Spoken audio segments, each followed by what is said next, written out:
साथियों नमस्कार। तस्वीरें आपको करनाल के पाटा गांव की बताना चाहते हैं, जो कि ऋषि मुनियों की धरती रही है और काफ़ी मशहूर गांव है, क्योंकि इसमें राजनीति भी के लोग भी काफ़ी ज़्यादा है और प्रोजेक्ट भी दुनिया भर के यहाँ पे लगे हुए हैं।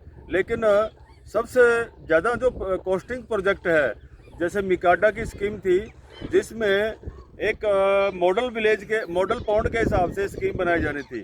तो मेरे साथ में जुड़े देखिए सकते हैं, यह है मिकाडा का प्रोजेक्ट है, जो कि लगभग 1 करोड़ रुपया यानी कि 99,47,000 रुपये की लागत से ये प्रोजेक्ट यहाँ पे तैयार खड़ा करा किया है। एक बार गौर से देखिए, 99,47,000 रुपये, ये मैं नहीं बोल रहा हूँ, ये RTI से खुलासा हुआ है। RTI मेरे पास है इस गाँव की। तो 99 लाख रुपए और 47,000 रुपये की लागत से मात्र ये प्लेटें और ये 3 मोटरों का कनेक्शन ये साबित हुआ है। और वो 3 मोटर आप देखिए, एक ये पड़ा है और 2 उधर है। लेकिन इसके अंदर आप देख सकते हैं कि ये जो तालाब है, कहने में तालाब है लेकिन ये सूखा पड़ा हुआ है।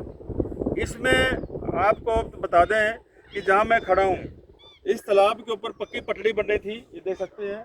लाइटें जरूर लगाई गई है, लेकिन ये बहुत पुरानी है, हो सकता है किसी और स्कीम से लगी हो। इन्हें नीचे से गड़ी हुई है, क्योंकि 3 साल में जो इनकी हालात है वो ऐसे नहीं हो सकती। ये हो सकता है कि हम ये भी नहीं कह सकते कि ये किसी और स्कीम की है, क्योंकि ये 2 ही लाइट दिख रही हैं। 2 लाइट इधर है, एक वो आगे जाके है। ये जो पिछली जो तालाब है, उस तालाब से मिलती जुलती ये लाइटें लगी हुई हैं। लेकिन जो नया तालाब गाँव वाले ने बताया है, मेरे पीछे गाँव वाले बैठे हुए हैं, लेकिन उन्होंने कहा कि गाँव में पट्टमबाजी हो जाती है, आपस में रंजिश हो जाती है। हम उन्होंने मेरे को जानकारी सारी दे दी है। उसी जानकारी के अनुसार से उन्होंने बताया कि ये सिर्फ यहाँ पे चालू करके एक बार चले गए थे। उसके बाद मिकाडा के कुछ कर्मचारी आए हैं, बहुत सारा सामान उतार करके लाद करके टेम्पो में लेके चले गए हैं। जो लगा के गए थे वही लेकर के चले गए हैं। अब आप देख सकते हैं कि यहाँ पर एक खाली पुतला जरूर नजर आएगा। और 1 करोड़ रुपए के लगभग ये जो पैसा इसके ऊपर आया था, आखिर ये सफ़ेद हाथी साबित हुआ है।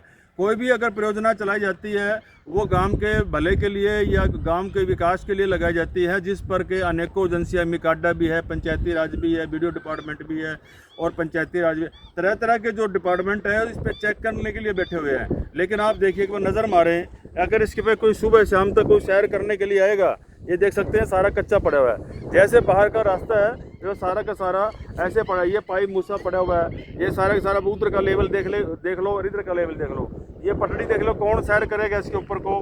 कोई यहाँ पे लॉकिंग टाइलें नहीं लगाई गई है, कोई फेंसिंग तारें नहीं लगाई गई है, ना ही साइड तारे हैं ना ही साइड तारे हैं। और ये सारा का सारा आप देख रहे हैं, ये तालाब के ये सारा का सारा सूखा पड़ा हुआ है और कागजों में ये कंप्लीटेड हो चुका है और हैंड ओवर भी कर दिया गया है। सरपंच से भी हम बातचीत करेंगे, क्या आपको ये हैंड ओवर कर दिया गया है, क्या ये कंप्लीट हो गया परियोजना। अगर इसी तरीके से कंप्लीट होती होगी तो मेरे दर्शक सब देख रहे हैं, तो इस वीडियो को जितना भी हो सके इतना अधिक से अधिक शेयर करें, ताकि 1 करोड़ रुपया काटा का है, उसके बाद करोड़ों रुपया पंचायती राज ने भी लगाया है इसके ऊपर। अब आप देख रहे हैं चारों ओर, इसका जूम करके दिखा दें कि कहीं भी आपको कोई पक्की रास्ता नज़र आया हो या कोई पक्की इसमें कोई आपको फेंसिंग नज़र आई हो। दूसरा, कोई बैठने के लिए जो कुर्सी इस रास्ते पर रखी जानी थी, बेंच रखे जाने थे, कहीं आपको कोई बेंच नज़र आया हो और कोई फेंसिंग नज़र आया, पेड़ पौधे नज़र आए हो। ठीक पुरानी स्कीम में है, बैक साइड में ये जो है तालाब बना हुआ है, ये पुरानी स्कीम में है। ये कोई हो सकता है कि ये जो स्कीम चलाई गई है, और इसका तालाब का नाम बता दूं मैं आपको, ये है पंचदेव तीर्थ। ये पंचदेव तीर्थ है। इसमें कंप्लीटेड एंड हैंड ओवर, इसमें जो काम करने की जो कंपनी है जिसको ये ठेका दिया गया था, Jain irrigation system limited, post box number 72, Jain plastic park, Maharashtra. ये महाराष्ट्र की कोई कंपनी है जिसने ये काम को अंजाम दिया है। 99,47,000 रुपये के हिसाब से महाराष्ट्र की कंपनी जिसने ठेका लिया था, और ये सारा का सारा ऐसे ही छोड़ करके चले गए हैं और कंप्लीट भी हो गया। और ये आपके नज़रों के सामने, मैंने कोई छुपाया नहीं है, कि आप देख सकते हैं ये सारा जीर्ण शीर्ण अवस्था में है। यहाँ पे सिर्फ ये तारें लगाई गई थी और ये चालू नहीं है। जब ये लगाया गया सिर्फ उस टाइम फ़ोटो खींच करके डिपार्टमेंट ने पैसे जरूर लेने थे, फ़ोटो खींच दी है, चालू करके दिखा दिया है।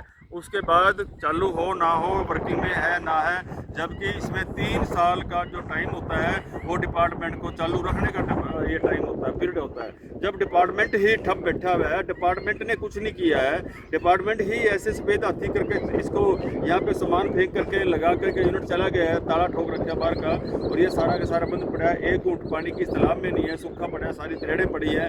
आखिरकार ये योजना किस लिए चलाई गई थी? क्या ये योजना सिर्फ मात्र पैसे लेने के लिए चलाई गई थी? क्या डिपार्टमेंट को उसकी परसेंटेज मिल जाए और ठेकेदारों को भी इसको काम मिल जाए और उनको भी परसेंटेज मिल जाए? आखिरकार गांव का विकास ऐसे ही होगा? क्या ऐसे ही गांव का विकास होगा कि आप करोड़ों रुपए की ग्रांट कार जाओ, उसके बाद कोई पूछने वाला ना हो, कोई आगे पीछे सवाल लेने वाला कोई ना हो? तो सच समाचार नहीं है, आरटीआई लगाई है हमने। एक गांव नहीं है ये, हमारा 25वां गांव है। 24वां गांव हमने पीछे भी दिखाया है आपको, मुनक गांव भी दिखाया है, और ये 25वां गांव है। हम लोग सारी स्कीमें आपको दिखाने जा रहे हैं ताकि आपको पता लगे स्कीम के नाम से किस तरह लाखों करोड़ों रुपया हड़प किया जाता है, किस तरह से लाखों करोड़ों रुपए सरकार के द्वारा सरकार के द्वारा जो पैसा नीचे डिपार्टमेंट को दिया जाता है और डिपार्टमेंट वाले इस तरह से करके दिखा रहे हैं पिक्चरें। जब कोई उद्घाटन आता है तो उद्घाटन अवसर पर उस टाइम रिबन काटने के समय आता है तो उस टाइम जरूर चकाचौंध दिखा देते हैं, उसके बाद कुछ भी दिखाई नहीं देता आपको। ये देख सकते हैं, लेकिन यहाँ तो रिबन भी नहीं कटा है, क्योंकि अगर रिबन कटता तो यहाँ की ईंटें कहाँ जाती? ये सारी की सारी कच्ची पड़ी हुई है। आइए मैं आपको घाट दिखाता हूँ, इसका घाट बनने जा रहा जो गाँव वालों ने बताया। तो साथियों, मेरा सबसे अनुरोध है कि जिला करनाल के अंदर पंचायती राज और मिकाडा द्वारा जो भी स्कीमें लगाई गई हैं, एक बार इसकी विजिलेंस इंक्वायरी और ज़रूर होनी चाहिए। मुख्यमंत्री जी से अनुरोध है, और कृष्ण पवार और श्रुति चौधरी जो मिकाडा की और पंचायती राज के जो मंत्री हैं, उनसे मेरा अनुरोध है कि एक बार इस स्कीम की जरूर चेकिंग करवाएं, ताकि दूध का दूध पानी का पानी आ जाए। बहुत सारे सरपंचों ने, बहुत सारे अनगिनत सरपंचों ने ऑब्जेक्शन किया है अपने गांव की इन स्कीमों का, क्योंकि पता लग जाता है कि कितने पैसा आया है। और जब ये पता लगता है कि खाली वो चीज़ सामान रख कर के यूज में नहीं है, कुछ नहीं है, आप घर में कोई भी सामान ले आओगे ना, खरीदोगे, तो उसका हमेशा यूज होता है। ये नहीं है कि आपने सामान ले आकर के कोने में रख करके चले गए, तो पैसा लगाने की क्या जरूरत थी? क्यों आपने इतना पैसा खजाने का, जो सरकारी खजाने में से पैसा उठाया, किस लिए उठाया? वो पैसा किसी और काम आ जाता, कोई अच्छे काम के लिए काम आ जाता और बढ़िया सड़कों के लिए काम आ जाता। आप किसी भी सड़क पर जाकर देख लो, अगर आपको दूसरे पहले गियर से अलावा कोई सड़क भी आपको बनती नजर आ जाए, तो अच्छी सड़कें बनाने। मैं अभी पिछले हफ्ते राजस्थान गया था, उसकी मैंने सैकड़ों सड़कें देखी हैं, अलग अलग ग्रामीण की भी देखी है, शहरी की भी देखी। हमारा कार्यालय वहाँ पे मीडिया का, हमने वहाँ पे बहुत सारी जो ना सड़कें दिखाई है। हमारी तबीयत खुश हो गई है कि वाकई में सड़कें बनाई हैं। जब हरियाणा में आते हैं तो पहले ही आधा किलोमीटर चलने से ही पता लग जाता है कि हम हरियाणा में आ गए हैं। ठीक इसी तरीके से आप देखिए, हम जो जनहित में खबरें उठा रहे हैं, तो जब ये इस तरह की स्कीमें पंचायती राज के द्वारा लगाई जा रही हैं, क्या ऐसे हमारा विकास होगा? क्या ऐसे ही हमारे हरियाणा का विकास होगा? तो साथ ही एक बार आप ठंडे दिमाग से सोच करके देखिए। और मेरा दोनों मंत्रियों से अनुरोध है कि इस अपने प्रोजेक्ट के इस काम की किसी निष्पक्ष दूसरी एजेंसी से इसकी इंक्वायरी कराएं, ताकि आपको खुद पता लगेगा कि वास्तव में हमारे डिपार्टमेंट ने क्या काम किया। जुड़े अगली खबरों तक। बंसीलाल पंचाल, गाँव का पाडा, खंड असंध, जिला करनाल, हरियाणा।